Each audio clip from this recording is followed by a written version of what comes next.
व्रत में। नितिन, आपका रुख करेंगे एक बार फिर से।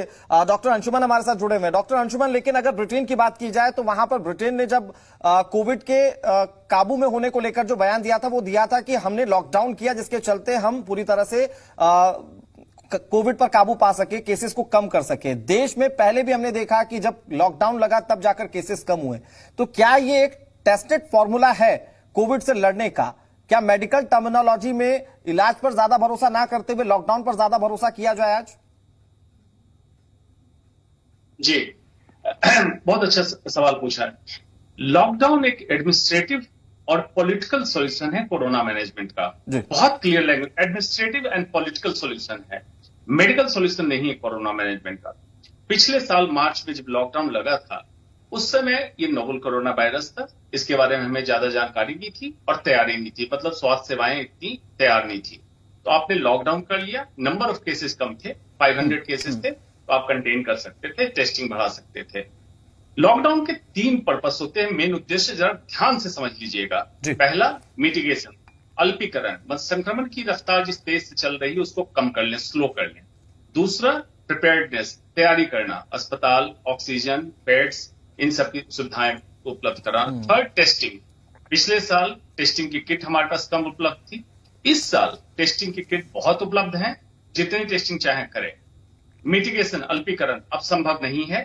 1 करोड़ से जिस कंट्री में ज्यादा केसेज हो जाए, मतलब कोरोना वायरस पार्टिकल पूरे कंट्री में स्प्रेड है, मिटिगेट नहीं कर सकते हैं, डिले कर सकते हैं। मीन्स जो घटना आज होनी है हफ्ते, 10 दिन, 15 दिन बाद होगी। अब बात बची प्रिपेयर्डनेस, तैयारी। 1 साल में क्या अस्पताल की तैयारी समुचित नहीं कर सके, चाहे कोई भी स्टेट हो, दिल्ली स्टेट हो या कोई भी स्टेट हो? क्या हमें तैयारी करनी चाहिए थी? बेसिक ऑक्सीजन और मॉनिटर की, वेंटिलेटर लेस देन 1% पेशेंट में रिक्वायर्ड है। जिन दवाओं की बात आप सुनते हैं, दवाओं की महत्ता इतनी ज्यादा नहीं जितनी उछाली जाती है। तो इस बार मैंने पहले ही कह दिया था कि लॉकडाउन लगेगा, लेकिन इसलिए नहीं लगेगा कोरोना मैनेजमेंट के, इसलिए लगेगा कि हेल्थ सिस्टम फेलियर हो गया, उसको किस तरह से छुपा लें और लॉकडाउन कर दो। क्या ये सही वक्त है डॉक्टर साहब, या इससे पहले लग जाना चाहिए था, या अभी कुछ और इंतजार किया जाए? क्योंकि अभी भी देखिए उत्तर प्रदेश सरकार कह रही है कि हम लॉकडाउन नहीं लगाएंगे।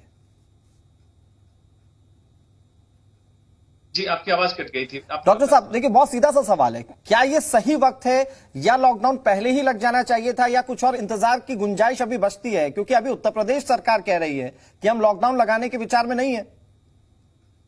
Lockdown is not the solution of corona management, medically speaking.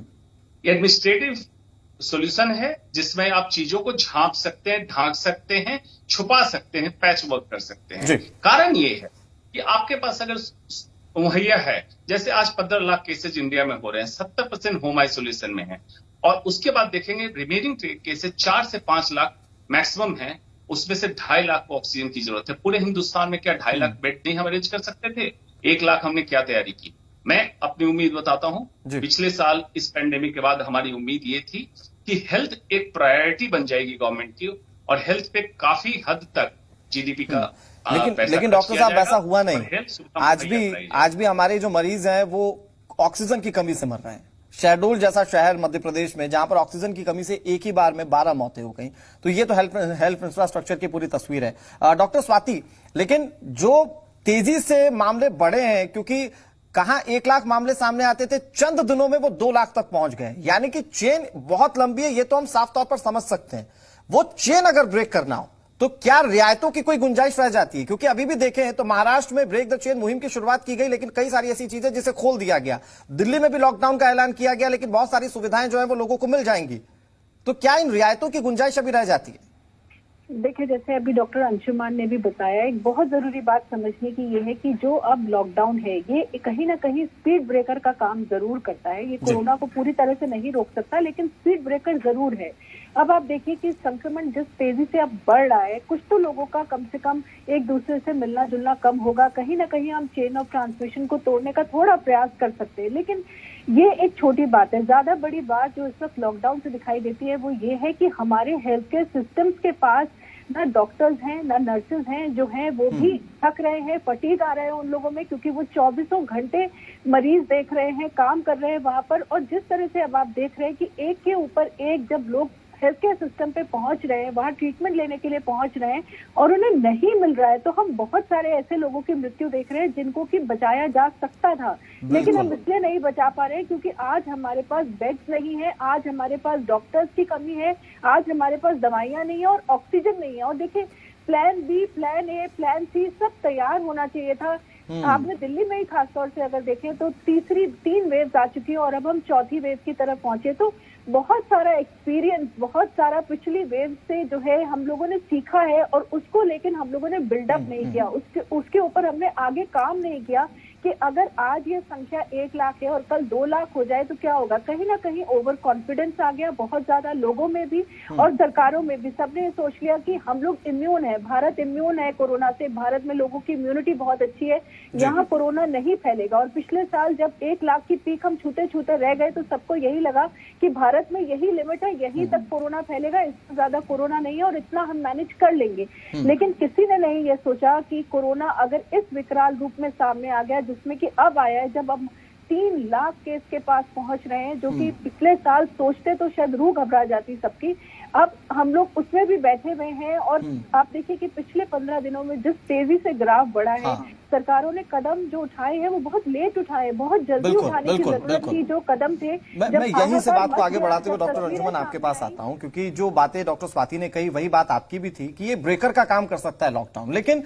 अगर हम लोग देखें, क्योंकि हेल्थ इंफ्रास्ट्रक्चर रातों रात तो खड़ा नहीं किया जा सकता है, तो इस ब्रेकर की तो बहुत ज्यादा जरूरत है। साथ ही साथ अगर हम इसे इस तौर पर भी समझें कि देखिए, आज ही हम दिखा रहे तस्वीरें कि बस अड्डे की क्या है, रेलवे स्टेशन की क्या है, अगर वहां से एक व्यक्ति भी संक्रमित है तो वो कईयों को संक्रमित कर सकता है, वो संक्रमित कईयों से जाकर मिलेंगे, वो कईयों को कर सकते हैं, यानी कि एक बहुत विकराल चेन बनती हुई नजर आ रही है। उसके लिए डॉक्टर साहब हमें करना क्या होगा? जी सिंह साहब, पहले तो ये समझ लीजिए, जो ब्रेकर आपने 6 दिनों के लिए तैयार किया है वो आज ही के आज all of sudden lockdown announce करके जो आपने दिखाया ठेके पे लंबी लाइन और पलायन पे होते, उतना संक्रमण आज ही आपने कर दिया जो लॉकडाउन से आप गेन करना चाहते थे। तो ये तो नल एंड वॉइड हो गया। हेल्थ स्ट्रेटजी जैसे मैनेज होती है उसका एक अलग फॉर्मूला है जी। एडहॉकिज्म और इंपल्सिवनेस से हेल्थ स्ट्रेटजी नहीं बनती है कि आज अब कुछ आउट ऑफ कंट्रोल दिखने लगा, ये कर दो। इस तरह क्या सॉल्यूशन होना चाहिए? देखिए, आप जो मुझसे पूछ रहे हैं सॉल्यूशन क्या होना चाहिए। लॉकडाउन टेस्टिंग आपके पास उपलब्ध है, आप टेस्टिंग को बिल्कुल डिसेंट्रलाइज करके हर जगह बढ़ाएं।